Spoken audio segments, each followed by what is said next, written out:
Today on our show we're going to talk about the DC films so far and the future of DC films. Welcome to the show. Shazam!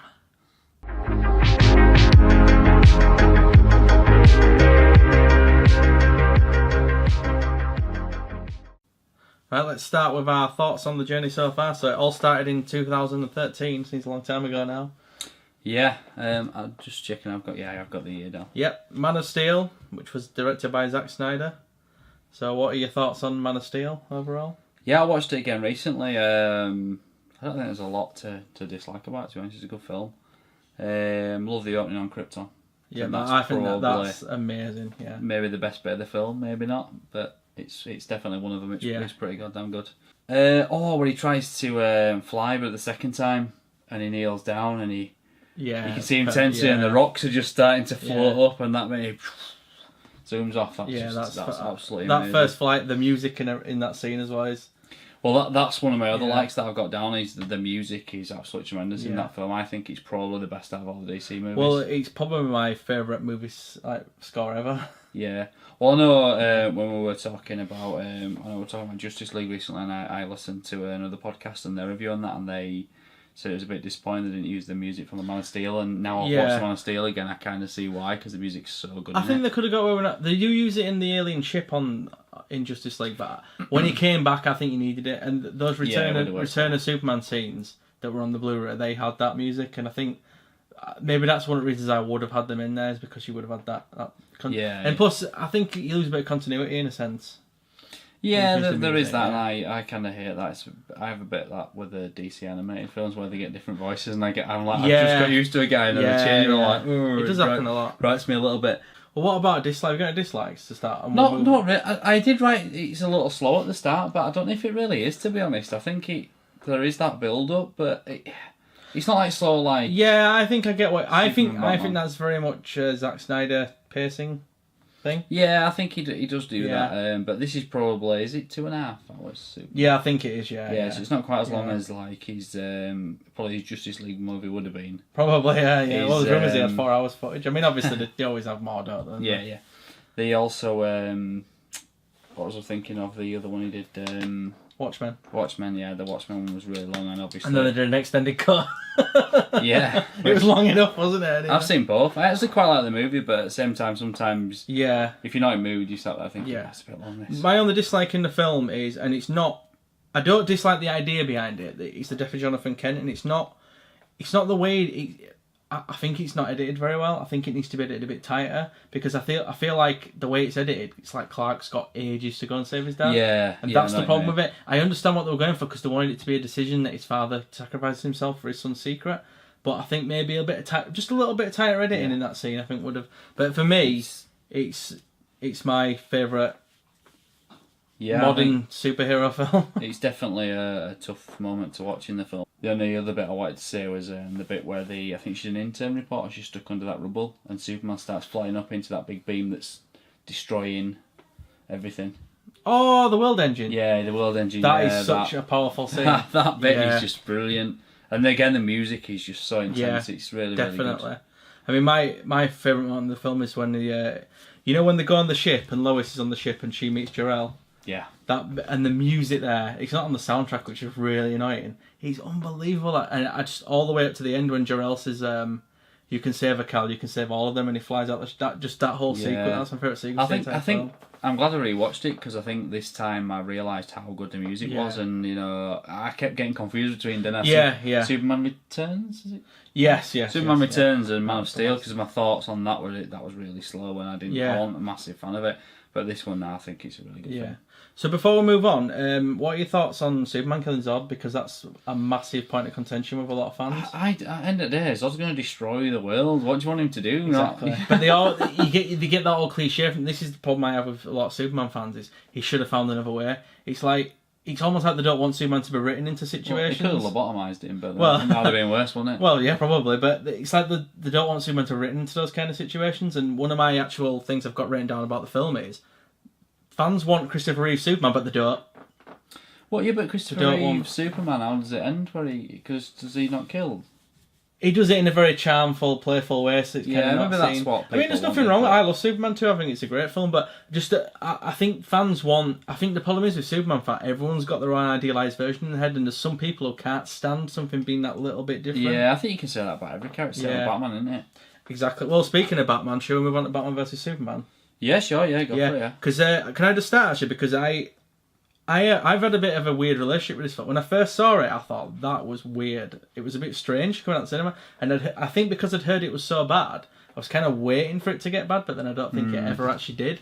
Yeah. And then obviously the Ultimate Edition came out, which was the 3-hour bit, and I think that is a vastly superior film to the theatrical.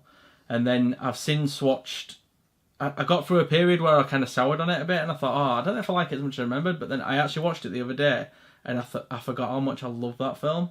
And although it's like a long film and it has got its points of contention, especially with I think Superman, but it's such a stunning movie. I think if it wasn't so long, I don't think there'd be a big problem with it. Probably not. No. I think I've always felt the opening's really long. The extended cut. I actually only recently watched the theatrical cut. Because my son wanted to watch it, and obviously I didn't want to let him to watch the extended cut, which is much more violent. Yeah, I think it's an 18, but I did notice when I watched the theatrical cut the bits that were missing, and really disappointed that they were missing. Yeah, well, there's a whole scene where Clark Kent goes on the boat, and although it's like, man, not seem a big scene, that whole scene where he goes to Gotham shows you why he doesn't like Batman, and that scene where he smashes the car and he's like, the bat is dead, bury it. That scene does not work without that previous scene in the theatrical version. It's not there. So that's the thing. You took a director's vision and chopped it down. Exactly. Yeah, which seems to be a thing, I think, with DC and Zack Snyder. Well, Warner Brothers in general, I think, tend to do that. Yeah, they do seem to. I mean, maybe sometimes they interfere and it's good and we don't hear about it, because you always hear about bad stuff, don't you? And exactly, it seems when they interfere and it's bad, we hear a lot about it. We do. So have you got any, what do you want to just go for your dislikes and likes? Or anything, yeah, first one for me, Jesse Eisenberg as Lex. I just didn't like him as Lex. I get you. I don't dislike the actor, and I actually think at the end scene of Justice League, he seems better there, and I feel it's more like Lex, where this, he's just a bit too frantic for me. I think Zack Snyder's got this whole idea of evolution, and I think he's done it with Superman across his the trilogy of Man of Steel, Batman, Superman, Justice League. It's like he wants to. He doesn't just want these characters to be these characters. He wants to bring, and Lex Luthor's a very childish, and then he's very childish, and he's almost. I mean, there's that scene in there where he's doing that speech at the dance, and Wonder Woman rolls her eyes, and he's on the boat, he sort of loses his mind, doesn't he? And he has to start again, and I feel like he is just like a kid. I think going back to what you were saying before, we've all got our own vision of that character, and to me, Lex, Clancy Brown's Lex from the DC animated, brilliant, is it the animated series? Yeah, Superman the animated series. Yeah, and I like him like that.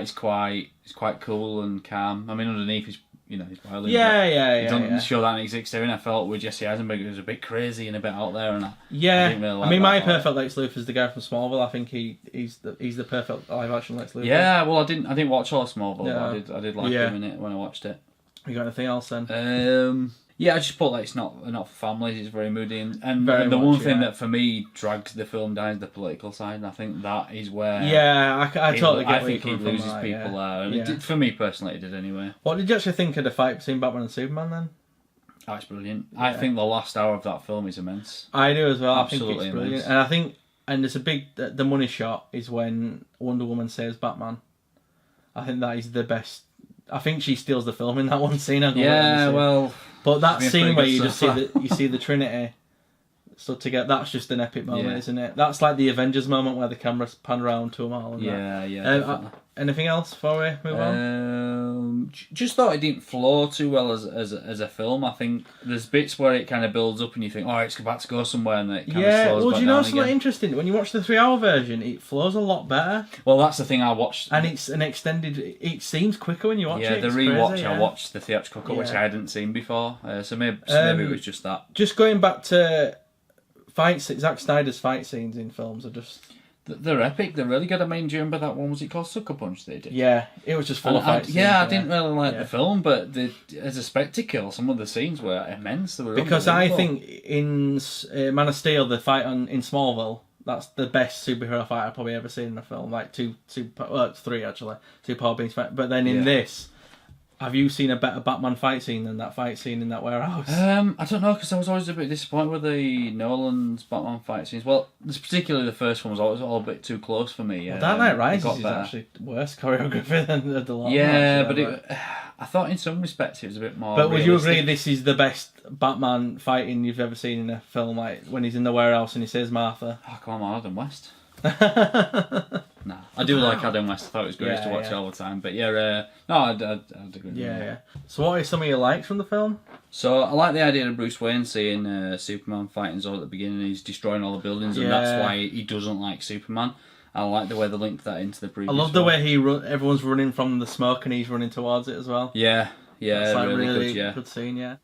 And I love the bit where Superman busts through the wall as Lois is being held by a terrorist. I like the look he gives him as well. Yeah. And she knows what to do, doesn't she? She just puts her hands down. Yeah. It's a bit explosive moment. I think it's a really good scene. So Suicide Squad, which was a film that it got more mauled by. I think it got more mauled by the critics than Batman vs Superman did, but it made, comparative to its budget, it actually did better, like box office wise. And I think despite people's thoughts on the film, which I don't know, people I talk tend to like it, to be honest, but everyone seemed to love Margot Robbie as Harley Quinn. Yeah, she's fantastic. She's that little bit of crazy in there that you need. So yeah, she's. I think she's brilliant in it. To be honest, I think the cast's really good. You wouldn't think she was Australian, would you? No, not in that film. I think I've watched so many actors now disguise their accents, and I think Australian and Irish are two that are surely really hard to do. Yeah, well, look at Cillian Murphy. He's unbelievable. Yeah. So have you anything? What about dislikes for this film? Was there anything? I didn't really like Jared Leto's Joker. He just seems too cold to me. It's just too sinister. I like my Joker to be funny, but I feel a bit there's bad. that danger behind him. I feel a bit bad for Leto because they cut a lot of his stuff, and I'd like to know what was there before the cut. I mean, I think they had a lot of the abusive side of the relationship between him and Harley Quinn. I think I can kind of see why they might have thought we don't want to put that on screen, but. Yeah. At the same time, it's like you're almost saying to you've let your director do it. So it's almost like saying, "Oh, well, we're just going to chop it out." Because apparently in this, David Ayer did a cut, and the people who did the trailer did a cut. It was really weird, and Warner Brothers chose the favourite cut of the two. It's really bizarre. It's a really bizarre story. So, have you got anything else? I didn't like the footage. I've called them footage. Yeah, I don't know what they're called. No, I don't know what to call them. I just didn't like them all. I just thought they just felt a bit out of place. Yeah, well, David Ayer went for a very crazy take on it, which some of the comics are like that, but I think they should have gone for a more grounded story where they're doing like a rescue mission, like maybe a Joker kidnaps Amanda Waller and we've got to go get her, something like that. I think it tends to be with all these comic book films, if they go push it that little bit too far, it can pull you out of film because you think it's a bit. And superhero films are far-fetched, don't get me wrong, but just too much. But I just wanted to go back to Jared Leto and say I don't think he's bad in the film. I actually think he's absolutely brilliant. Yeah. I just don't particularly like his version of that Joker. Yeah, I get what you mean, yeah. Well, he's a bit more of a mobster as well, isn't he? I kind of like that, though. I don't know, I don't love him, I don't hate him. He's not Heath Ledger, but who is? Well, Jack Nicholson were good as well. So. Yeah. Have you got any likes then? What are your likes? I just wanted to just say one more dislike, and that's I really struggle to understand Killer Croc and watch the other night. Yeah, they could have done some ADR. Yeah, I think they did something with these. Well, I presumed it was ADR, and they'd done something to his voice. Basically, I think they should have done better ADR. Is what I was supposed to say. Yeah, it's just at times it just seems like they've messed with it a little bit too much, and you can't quite understand. And I feel really sorry for the actor because his performance doesn't come across right. Well, because you can't the makeup was so good they won an Oscar. So. Yeah, he looks fantastic. Yeah, really looks fantastic. So likes. Can I just say something I love? I love the scenes with Batman in the opening. I love the opening montage idea. I think that's fantastic. Yeah, well, I disagree with what some people have said to me about him being sort of shoehorned in and Joker. I think when you watch it now, and I think the Joker's in there to bring along Harley Quinn's story. Yeah, exactly. Yeah, and you can't really have that without Batman appearing somewhere. Exactly, I think it's just a cameo. I love the Deadshot one's good because you see a different side to Batman where you don't want to fight him in front of his daughter, and I really love the car chase because that's just so Batman versus Joker. Yeah. And then she's like, "You're ruining date night," and shoots the. I thought those two scenes, and I also love the little tiny cameo from the Flash. I think he's... Yeah, well, I must have missed that last time. I must have paused it. I mean, Boomerang is hilarious in the film. I think. Well, that's another one I like. So I've got a great cast, and I'd pick out 3 people in particular, and that's Margot Robbie, as we discussed. Will Smith, I think, is probably the best thing in the film. And Jai Courtney, who I feel almost steals it. Some of his his lines are hilarious. I kind of disagree with you slightly. I think Will Smith's good in it, but I think Margot Robbie, I think it's her film. I'm not going to disagree. Anything else before we move on? I don't know how to pronounce her name. Is it Viola Davis? Yeah. I think she's the perfect casting. Yeah, I agree with that. Watching the I hope we get more of her again. Yeah, the DC animations again going back. I think she suits that kind of thing, and that's kind of where my superheroes fit. Yeah. The DC animated stuff. Oh, and the soundtrack. You've got Spirit in the Sky, Without Me by Eminem, Bohemian Rhapsody by Queen, and I'm a massive Queen fan, so that won me over straight away. And Super Freak by Rick James, just fitting all those different songs. The soundtrack was massive as well for this film. It sold really well. In fact, I think one of the reasons the film was probably so popular is because of the music. Yeah. I liked Cara Delevingne in it, funny enough, until she became the witch and then she started doing all these freaky movements.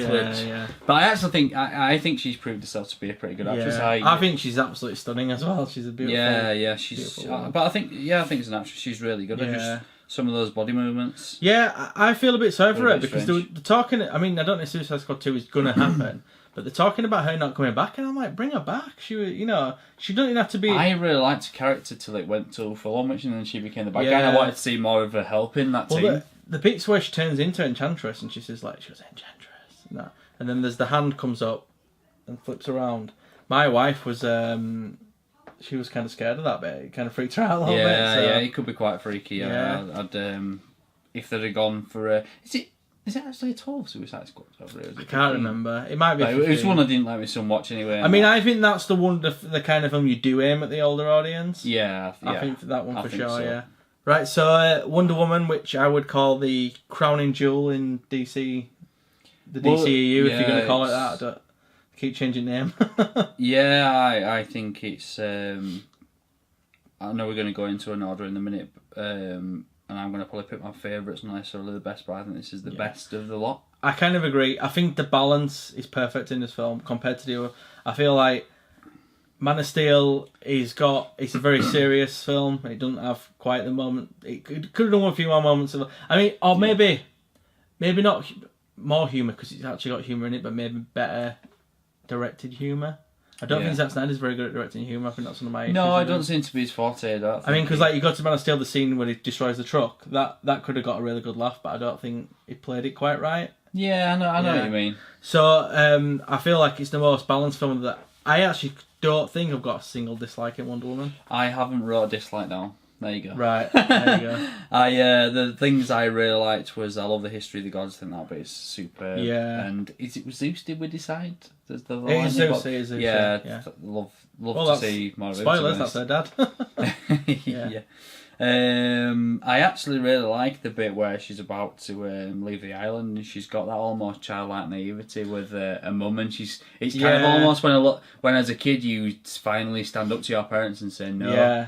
And the way she acts that scene out, Gal Gadot, is absolutely superb because I watched a lot this time, and I was watching specifically her acting. I think she's brilliant. I think she's fantastic. She just is Wonder Woman, isn't she? Yeah. She's just made that character run. A bit like we were saying about Henry Cavill and Superman. Yeah, exactly. We think those two people now, for me, if Warner Brothers want to make the biggest mistake they can make, it's changing either of those two. Personally, I think Ben Affleck's great in Batman vs Superman. I feel like he got a little bit of a... It's almost like you can kind of tell in Justice League on the reshoots how he's kind of like... Well, he's not the same Ben Affleck that performed in... Well, I watched it again, Justice League, and I on our previous podcast was saying he didn't... I think at the end, because one of our friends said, I don't agree with you on Batman, I think Ben Affleck is really good as Batman. And I realised at the end of the episode I'd said, not for me, but I didn't mean it in that kind of way. Yeah. I felt there was just something not quite there, but when I watched it again, I didn't really notice. Oh, right, really? That's interesting. And I think there's a lot of the scenes, especially early on in the film, I think he's superb in, and I'm kind of a little bit gutted that he's not going to come back now. I feel like Justice League is the most Marvel-like of the DC films. Yeah. That don't bother me, though. I think we say Marvel like that, and I think... Just because of the humour and stuff. Yeah, the humour where... Because you've got to admit Marvel films... I mean, I love Marvel films, but they sometimes have jokes in it and you kind of wince a little bit because you're like, that won't really... I think they've got into a bad habit of forcing the jokes sometimes. Yeah. Maybe they don't need to put... Well, I think Age of Ultron was really bad for that. I think there was lots of it in that. Whereas I think in Avengers, they kind of balanced it a bit better, the first Avengers. Oh, yeah. So, but for me, I mean, despite his moustache, I think Henry Cavill cements his position as Superman, and it's great to see him come back smiling and happy and joyful. And I mean, he's just unstoppable, isn't he, in that film? And yeah. That took us pretty nicely into Justice League, hasn't it? There was just one more moment I wanted to mention in Wonder Woman. That was the bit where she first runs across that battlefield, and they're all like, "No, wait back!" And the music.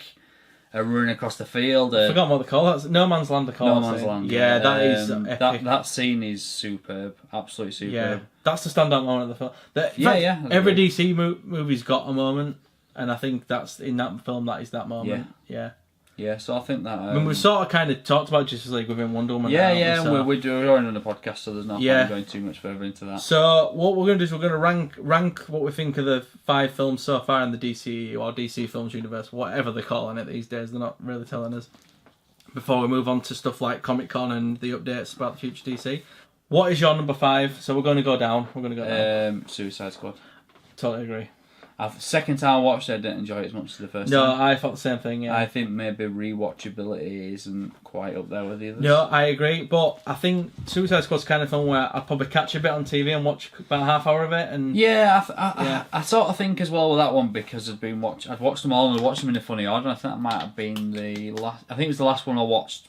I did rewatch Justice League, but I already watched it. You didn't really watch me, so I think it doesn't quite... fit into the other ones. I totally agree. In fact, I've put Suicide Squad on, watched the opening montage, and then turned it off quite often. Oh, yeah. Yeah. So, what's your number 4? Batman vs Superman. All right. Okay. My number 4 is Justice League. Oh, really? Yeah, but I've still a 7 out of 10, so I still really like it. Yeah. Yeah. Number 3. Man of Steel. Mine's Batman vs Superman.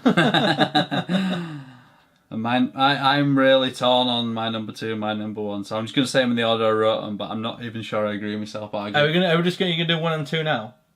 Yeah, we can. So do 2 then 1. Do 2 then 1. My number 2 is Wonder Woman. Right. My number 2 is Wonder Woman. But my number 1 is Justice League, just because I thought it was so much fun. Right. Like I said on the podcast, I understand that. Yeah. I rated it an 8 out of 10 overall, but in terms of enjoyment, I'd have said a 9 out of 10. I really enjoyed myself watching it. Yeah. And not surprisingly for me, my number 1 is Man of Steel, because I think it's like, I just think it's awe-inspiring. Just watching it just takes my breath In case away. you couldn't tell who we like best, and well, this has got Batman. Both, but I've gone neutral. He's gone for Batman. He's the Superman guy. I'm the Batman guy. I bought that T-shirt just like that. Yeah. I don't mind. Anything else before we move on? There's just one thing. I actually got up the box office and I looked, and this is There we go. all-time box office. So this is what they've all made, and I just wondered if you knew what had actually made the most money. I don't mean in terms of what they spent compared to profit. I mean what earned the most at the box office. That was Batman vs Superman, wasn't it? Yeah, I was surprised by that. No, it had a monster opening weekend. Yeah. If Batman vs Superman had been a more commercial film, it would have cleared $1 billion easily. Well, I actually thought Wonder Woman was going to be top, but that was number 2. No, Wonder Woman had a decent opening weekend in it, but it had long legs. It kept going. Because Suicide Squad did really. I think the lowest one's Man of Steel, isn't it? Oh no, is it Justice League? Then it's Man of Steel in it after that. Yeah. Yeah, and then it's Suicide Squad. But the one thing I did notice, I don't know how Thor Ragnarok went down. People absolutely loved it, but I did notice that Batman vs Superman actually made more money than Thor Ragnarok, which surprised me. Yeah, but you got to think you've got Batman and Superman in the same film for the first time ever. That's a big appeal. Yeah, if that film would have had good reviews and had it'd have been a more commercial. It would have cleared $1 billion easily. You'd be talking Avengers money. We were waiting for a long time with Batman vs Superman. Yeah. I remember seeing the poster in I Am Legend with Will Smith. Yeah, and you were like, and it was supposed to be. I mean, I don't know how long ago that was, but that was quite. Wolfgang Peterson was going to make a Batman vs Superman film in the early 2000s, and then it just didn't happen because Warner Brothers couldn't make anything then. Comic book wise. But yeah, so are you ready to move on? Yeah. So the future of DC films, I thought we could just basically go into Comic-Con and straight away. And the 3 films they promoted at Comic-Con were Wonder Woman 84, Aquaman and Shazam. And I thought just promoting the films that are filming was a brilliant move, because DC a couple of years back did this whole slate where they said like we're doing Flashpoint and we're doing Green Lantern Corps, and then those films have kind of just disappeared off the wayside. And I think by not announcing anything else, I feel like they've come out of Comic Con smelling of roses, basically. Yeah, that's learning your lessons. Isn't it? Exactly. That's what it feels like they've done. So what I'm going to do is I'm going to go in panel order. So I haven't written it down in panel order on my thing, but Wonder Woman 84, they showed a bit of footage, and it was did they? Yeah, but it hasn't been. You can't get it online. I think somebody might have leaked some of it, but you don't want to watch it in crap quality, do you? So basically, it was a shot in the mall of Wonder Woman taking out some thugs, and I think she saves a little girl. It was just some quick footage because they haven't been filming. I think that's a good thing. If you're going to take the time out to go to Comic Con, you should be rewarded. Because I totally agree. A lot of waiting about. Well, they got rewarded again, but we'll get to that. And the other thing was just a little snippet I took from the panel where Pat Jenkins the director was talking. Somebody asked her how Steve Trevor comes back in the film, and she won't reveal it, which I thought was brilliant because it's going to be a big secret going into the film. Because how is he back? I am so intrigued by how he's back. I was a little bit surprised they showed him in the trailer, but it's one of the moments that if you don't show him... You want the trailer? You don't see the trailer? You saw a picture? Oh, picture, sorry, yeah. But why? You know why they've done that? Because the set photos of him, so they knew because they were filming outdoors. So what you do is you get ahead of it, don't you? Yeah, sorry, I did hear that. By saying Steve Trevor's in it, people have been talking. Yeah. Well, that was the other thing I thought, that it was also a good move in some ways. Yeah. So the next one after that was Shazam. And we'll talk about the trailer in a minute, but they had the cast like Zachary Levi. You don't know the young kid who plays Freddy? He's from It. No, but I was listening to Holly Backcast earlier today, and they were saying that at first they were disappointed that he wasn't playing the young, what's he called? Billy Batson, but then they quite liked that he was his friend because he's actually going to get more screen time. Yeah, but I kind of disagree with that because I watch Asher Angel, who plays young Billy Batson, and I think he reminds me of a young Zachary Levi. Right. So we obviously saw the trailer. So what did you think of the trailer for Shazam? I really liked it. Yeah, it looks like a fun film. I think people are already judging it. I don't mean that's the negatives coming out, but I think people tend to talk and need to realise that film's not finished. No, not at all. It's not finished. They've given you a trailer to give you something. The whole point of these trailers is to tease you in and get you excited. Well, we're lucky we got it online because the film's that far out. You think they would have said? I mean, David Sandberg was actually having to defend it on Twitter because there were people having to go at some effects and how there weren't any big shots, and it's like, well, they probably haven't finished the effects yet. No. I mean, for me, the killer shot of the trailer is when Billy turns into Shazam and he's walking, and I thought that was absolutely brilliant. I've got a feeling with this, and I'm not always right. I'm very rarely right on myself, but I just get the feeling with this it's either going to be a big hit or going to be a massive flop for them. Yeah, I really hope it's. I think it'll be a big hit because I think little kids are they can project themselves onto Billy Batson. They'll be like, "Oh, that could be me." Yeah. It's definitely one that I'm looking forward to being able to take my son. I thought the jokes were good in the trailer too. Yeah, that's what I thought. Yeah. I just thought it looks like a really fun film. There's no spectacular about it at the minute, but we haven't seen it all. No. So. But for me, I liked this trailer more than I liked the next trailer we're going to talk about, which I still liked, but.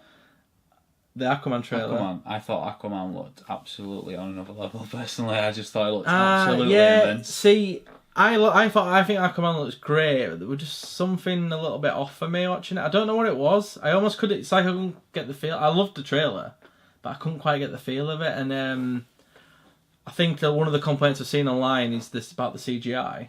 But I think people need to back off with stuff like that because it's not. It's a trailer. That trailer could have been cut months ago. Well, you know me, I'll tell you if I think CGI is not good. I didn't see anything that I particularly looked not good. And it's one of them, it's set underwater. Well, apparently it's very Indiana Jones inspired in certain moments as well. Right. What was the one that we're talking about being Back to the Future inspired? That's The Flash. That's The Flash, we'll get to right, that bit, right, okay. Yeah. So, Aquaman, then, the moment for me in the trailer is Black Manta. When you see Black Manta. Yeah, I don't know a lot about the characters here. I don't really know Aquaman that well, other than seeing Throne of Atlantis, which you lent me a while ago. I don't really know about the characters, so I just really enjoyed the trailer. Maybe that'll be better for you when you watch it, though, because you discover the world along with the other characters and stuff. Yeah, I'm just looking forward to it. Yeah, maybe that's what it is. Maybe one of the descriptions I've seen online is Star Wars in underwater. All right.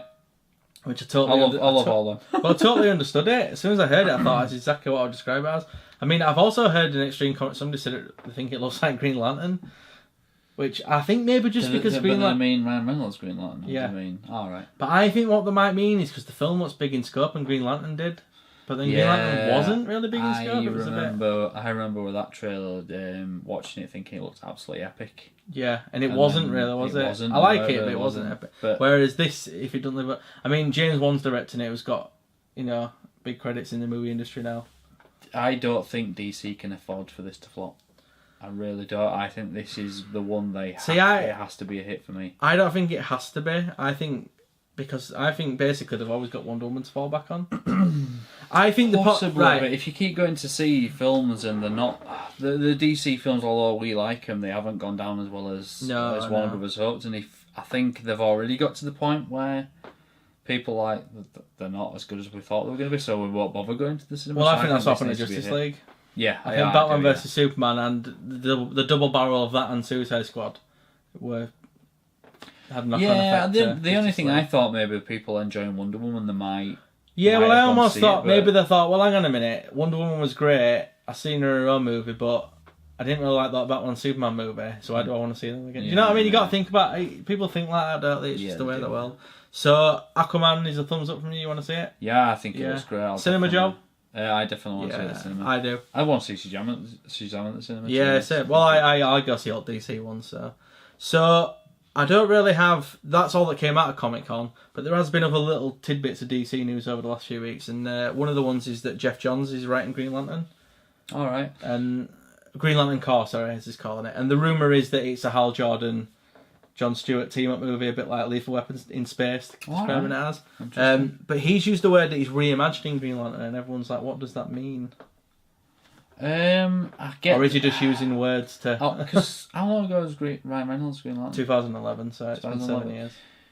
Although it's 7 years, it doesn't seem that long ago. No, I don't think. I think it was a bit like with Tobey Maguire, where they had the Spider-Man that restarted. It felt even though it was like 10 years between the first one and then. But Spider-Man was a hot commodity where Green Lantern has come out the bat with his first film and it's not done. But I think that hindered Spider-Man as well. So maybe they don't want to start it again because they feel people are like, "Oh, we've already seen this." Well, I think what you won't get Hal Jordan's origin again, but you'll probably get Jon Stewart's origin. It'll be him becoming a Green Lantern, and then Hal Jordan will train him or something. I think it was a massive shame with Ryan Reynolds' Green Lantern because I think the first hour was quite good. Well, I think Ryan Reynolds is perfect for Hal Jordan as well. So it's a shame. But he's found Deadpool now, hasn't he? And he's doing well with that. So yeah, of course, yeah. So the other thing was the untitled Joker origin movie, which starring Joaquin Phoenix, directed by Todd Phillips, who did the Hangover trilogy. It sounds like Robert De Niro's been cast as a late night TV host called Murray Franklin. All right. So I'm not sure what that. There was a bit of a leaked, rumoured plot thing the other day, which had it's got Thomas Wayne in it as well, apparently. Which I'm a bit unsure what it's going to be. Yeah, I've gotten very little. But is that good? I've got very little excitement for this film. Yeah, I'm saying. I'm like you. I don't know what it's going to be. It's not going to be an origin thing, is it? It's a Joker origin. All right, yeah, because my theory is with this that this is going to be one of those. He's not going to be Joker till the very end. That's why. Oh yeah, 100%. I think that's definitely. I don't think there's any doubt about it. Do I really care? Then? See, for me personally, and maybe this is narrow-minded thinking. Maybe care's not the right word. But... From someone who likes Gotham and Smallville, which took liberties with their characters' origins, but I kind of feel like the Joker should always be a reaction to Batman. Yeah. It shouldn't. I agree, it shouldn't exist before Batman, which I know he kind of does in Gotham. I can't remember what the DC animated film. Oh, in fact, is it the Dark Knight Returns? I always forget the name. The one where he's old. Yeah, Dark Knight Returns. And he's that the one where the Joker he comes back out of it when he is the Batman's back. Yeah. And I really liked that because I'm like, they're connected, aren't they? Yeah. No Batman, no Joker. It's as that's simple what as I was that. thinking. Yeah. So, moving on from that, Birds of Prey, which is the next Harley Quinn film. Looking forward to that. Well, there's a rumour they want to have, from 2020, they want a Harley Quinn film every year. So they're going to have Birds of Prey, Suicide Squad 2, that's got a director attached. I think people forget that. That's apparently starting from scratch. There was a rumour that Amazo the robot might be the villain, but I think it turned out to be a lot of... What do you mean starting from scratch? They did a script and they're starting the script from scratch. Oh, right, I wasn't happy with it. And then the maybe like the Joker Quinn movie or a Harley Quinn which I think for me I get wanting to keep doing. I think it's been too long since Harley Quinn's been on screen, to be honest with you. Yeah. But if you do one every year, you're going to dilute your product. Yeah, I think that when you said that, I was a bit like, every year, that seems a bit much. The other thing about Birds of Prey, which everyone is kind of up in arms about, I mean, the cast, the characters, it's going to be the Huntress, it's going to be Renee Montoya, who's a cop, and Black Canary, which was expecting Black Canary, but some were expecting Poison Ivy to maybe in it, and Catwoman, and Batgirl, but Cassandra Cain is in it, who later becomes Batgirl, so they think it might be an origin story for her, but then everyone's kind of up in arms because they want Barbara Gordon's Batgirl, which I personally would prefer Barbara Gordon's Batgirl, but I guess you got to wait and see, haven't you? I mean, the other thing that's exciting is they're saying they're using an unused villain before, an unused Batman villain, and there's rumours it's Black Mask, which I think would be brilliant. I'm looking forward to this film. I think it'd be really good. I don't think they should push Harley Quinn too much. You don't want to get bored with that. Maybe every 2 years. But but to do one every year, you have to be in production every year as well. It would just basically following on all the time. So the other things are obviously the other films in production are Matt Reeves' Batman, which he's taking his time with, which I think he needs to. If that's what he wants to do. Well, I think we need some sort of confirmation whether Ben Affleck's coming on that. If you don't want to do it, just come out and say I'm not doing it anymore. It's taking the mick, I think. And I think as well, there's rumours that Ben Affleck still making his mind up, and I've had Warner Brothers, I'd be like, look, make your mind up, because I feel that he's worried that people don't like his Batman. And if they don't like his Batman, then this trilogy cannot go ahead. I think he's very much a confidence person as well. He needs to be confident. Yeah, I think you could tell from that interview. Personally, for me, I'm kind of over it. I kind of think they should just move on. Look, at the end of the day, if he's decided, if he's that in that position where he's not sure, then they should just say, look, let's just go. End of the day, Warner Brothers like Ben Affleck and the films of him. Maybe they should be like, look, Ben, we're happy for you to go make your own films, but Batman's done. So another film in development is The Flash, which has been directed by John Francis Daley and Jonathan Goldstein. They wrote Spider-Man: Homecoming. All right. And they directed Vacation. All right. So, and they want to take like earlier you mentioned, a Back to the Future approach. And there's rumours Robert Zemeckis has been talking to him, and I think that's a great approach to take for The Flash. I really like that idea. I think second time watching Justice League really warmed to Ezra Miller. Ezra Miller, yeah. I think Ezra Miller's a great actor. He's a fantastic actor. I'm always looking at Bob for confirmation because I tend to say the wrong thing sometimes. So he does all the time. I just make sure I'm saying it right. But there's 2 films rumoured for 2020 and there's 2 release dates. There's 14th of Feb, which I think might be Birds of Prey, because that's starting filming in January. And there's June 2020, 5th of June. I think that could be The Flash. Because The Flash has got directors. There's rumours that they've already cast Reverse Flash. Alright, so going on that aspect, I think it's got to be The Flash in 2020. Yeah. Which for me would mean Batman would be 2021. And then lastly, I want to talk about, because I'm the Superman guy, I want to talk about Superman, because apparently Warner Brothers and Henry Cavill are at a standstill at contract negotiations. Apparently that's not good. Henry Cavill thinks he's worth more than they think he's worth. Apparently that his stance from his agent is Henry Cavill's about to break out big because Mission Impossible's coming out, and he's a big part of this new Mission Impossible film. And then their stance is, well, we want you back. They both want the same thing. They both want Henry Cavill back as Superman, but they don't want to pay as much. And there's also rumours that Henry Cavill wants a bit more of a creative and producer role in the product, which I think he should get, because when the guy talks about Superman, he knows what the hell he's talking about. Yeah. Warner Brothers, it sounds like are kind of saying, well, the last 3 Superman films didn't do that well, so we don't think you're worth that much. Yeah. So there's got to be some meeting in the middle. I can understand it from both sides there, because if Man of Steel had made shed a load of money, then Henry Cavill says, right, pay him what you pay me, I'm off, and one of us go, oh god, no, we'll pay him. Well, I just want to follow this up. Has he got that bargaining power? Well, can they afford to lose Ben Affleck as Batman and Henry Cavill as Superman? Because that's negative press they won't want. They don't want it to be seen that they've lost both the Batman and the Superman. I think if they lose him as Superman, that absolutely decimates what they've built. I agree with you. Which isn't amazing as what Marvel have built, but it to me would ruin that continuity for me if you're going to get rid of it. Because I'm worried, that's my worry, that they do another Justice League and it's a completely different Batman, the continuity's gone already. But if you replace Superman as well, and you've got the perfect Wonder Woman, and she's been in the films with him, I just think it's my personal opinion, and I'm not just saying this from Superman fan. I think Warner Brothers should just give him what he wants. You've got to look back at the box office. I mean, we're looking at them. You know, we're saying Batman vs Superman's the highest grossing one of them all, even though Wonder Woman we're saying did the thing really about well. Wonder Woman is it had the critical applause as well. That's and it I would guess didn't take as much to make as well. No, it the cost didn't. was high. But just going, there's obviously this rumours of this Superman Shazam cameo, which Shazam is very much set within the DCU. You saw it in the trailer, didn't you? There's the bullet and all that, and all the newspapers and stuff. For me, I'm like, if you're building that up, you have to bring back Superman. And if Superman is going to cameo in Shazam, and it's Henry Cavill, you can't then bring a new Superman in.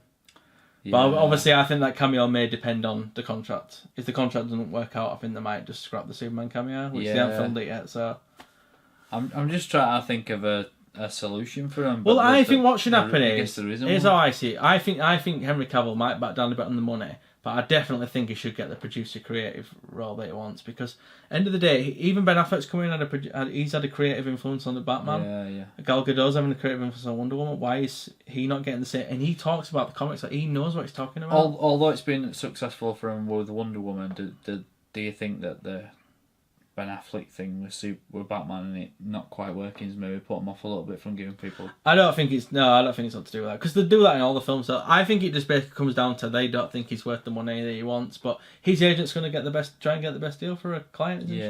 I mean, meet somewhere in the middle or something. Well, I think that's what will likely happen. Yeah. So hopefully, I think once that's sorted, we'll start hearing more about Superman. Well, when is the next Mission Impossible out? It's out. I think it's out like this week. Oh well, maybe after this week, Cavill will be like, ching ching. Yeah. Well, or he won't. But the thing is, it is a Tom Cruise vehicle. It's not, the box office is not dependent on Henry Cavill. But if he comes out of it and the critics are like, oh, Henry Cavill's brilliant in this film, they're going to probably be like, well, we need to keep him. I think it could definitely, because I'm not sure from a fan point of view how. Actually, I suppose maybe they would talk about him a bit more, because although it is Tom Cruise, is he the main bad guy in this Henry Cavill? I don't think he is. I think he's a bit of an anomaly in the film. I can't say that word. I can't say it. You know what I mean? Yeah. I think his character in the film is probably... He's neither bad nor good. Yeah, I think he kind of toes the line. I think from what I read in the trailer, I think he's there to keep him in check, and I think if he goes rogue, he's got to kill him. So I think they'll go... Oh, I've seen it in the trailer, they do fight. So, yeah, so for me, getting that sorted is vastly important for the DCEU, and I think the fact of the matter is Cavill wants to play Superman. I think it's a hard role to cast. Yeah, and he wants to think stay. It would be detrimental to him. I think they can lose him, like you said, Batman, but losing. So you have it. Superman. Sign him up. You've had your orders from the Marshall Brothers. So, is there anything else you want to talk about DC before we finish? Yeah, actually, I just wanted to ask you a question. We watched a few things, haven't we, about the cast this and all that, and it just made me come up with the question of, because I'm desperate to see Darkseid. I was gutted that that's not going to happen now. They're like they're moving in a different direction. But who would you cast as Darkseid? Javier Bardem from No Country for Old Men. All right. Whatever Darkseid is, he's going to be CGI. So it's going to be a mocap face. That guy looks like, if you just take it, he looks like Darkseid, and he's a great actor. I'm not sure whether he'd appreciate you saying that. Sorry. That he's my casting choice. All right, interesting. I thought you were going to ask me who I'd recast in the DCU, so I'll ask you that question. If you could recast a role, what would you recast? Well, Ben Affleck is that one. No. Recast it, yeah. I don't know, to be honest. I've actually got a good answer. I like them. I like all the main characters. If that's what we're talking. Do you mean like including anyone? Anyone. You can recast Jenny the Intern if you want in Man of Steel. I can't. Off the top of my head, I can't think of anything. Okay. Anybody? Well, I'll throw it in there. I would recast Lex Luthor, and I would cast Vince Vaughn. Would you? I think he would nail it. I think he would absolutely. I've never actually seen him in that serious role, but I still look at him and I want him to make me laugh, and I find that hard that he's not making me laugh. But you go back to, we were talking about Lex earlier. Michael Rosenbaum, who plays him on Smallville, he's a comedic actor, and I think comedic actors can switch to serious. I'm not saying Vince Vaughn can't do that. He has done a film where he's serious. Yeah, Animal Bald as well, so that helps me like a kid. But he would be, if they recast Lex Luthor, I would cast Vince Vaughn. Oh, interesting. Yeah. So that's my controversial casting of the day. I think probably I won't think in like Jesse Eisenberg, because I felt in the little scene at the end of Justice League. So you felt like he could play that Lex. Yeah, you're like, alright, he's Lex now, kind of thing. I hope he does come back, I'm not going to... But if he doesn't, that's my recast. I am kind of worried about what's going on with Warner Brothers at the minute, because you kind of feel they're building something up and they can maybe bring it back and make it really successful, and then if they sort of start changing this character and that character, you're going to alienate some of the people. But at the same time, if you think of it, we've been very lucky in the Marvel universe that some actors have stayed. I mean, but they've had to recast some roles. Like Don Cheadle took over for, I can't remember his name now. Yeah. Edward Norton left as Hulk. Things like that. Yeah, but I feel like whoever they brought in, he's not like Downey Jr. at the time wasn't the massive actor he is today. No, but he was well known. He's a big actor, but he wasn't commanding that kind of money because he's trouble past and things like that. But what I'm saying to you is, I think eventually you are going to have to recast roles. I think that's definitely. But that's why I think they should always go in with a plan with something like this and say, right, we need you for 4 movies, 7 movies, whatever. Are you on? Sometimes people got contracts and things don't work out to this. Well, no, they don't. Yeah. But I mean, it'd be like, for me, I suppose it's a bit different. But recasting Iron Man now would be like, no, I don't do that. Yeah. But I think even after the first movie, if you'd recast him, it wouldn't have worked without Downey Jr. Oh no, that whole universe falls apart without him. It doesn't even happen. If Iron Man's not a hit, it doesn't happen. Simple as. Yeah. So back to DC anyway. I think we've made some good points here, and I think we're looking forward to the future, aren't we? Yeah, well, hopefully you worried me a little bit with your Henry Cavill thing, because I do think he has cemented his place as Superman. But as long as they sign him up and sort the Batman thing out, I think they will. I think they know they can't afford to. I think the way around losing Affleck as Batman is a new trilogy with a new person, and then they can get around that. It sounds like that's the plan, and it sounds like it's a younger Batman, if the rumours are true, which I think perfect. Sense, yeah. So that's us. If you want to follow us on Twitter, you can follow us at MBP Movie Pod, or you can email us as well at marshallbrosproductions@gmail.com. Please leave us a review on iTunes and Podbean if you can. Send us any questions you've got as well. Don't worry about leave us comments, anything. If you're watching on YouTube, a thumbs up would be nice, and subscribe as well. Give us a subscribe. And then we also have updates in our own films we make at Bros Marshall on Twitter. So please follow us there. Oh, and on that note, we have just released 2 movies, and we'll leave a link in the description if you want to check them out. Yep. Enjoy. Till next time. Shazam!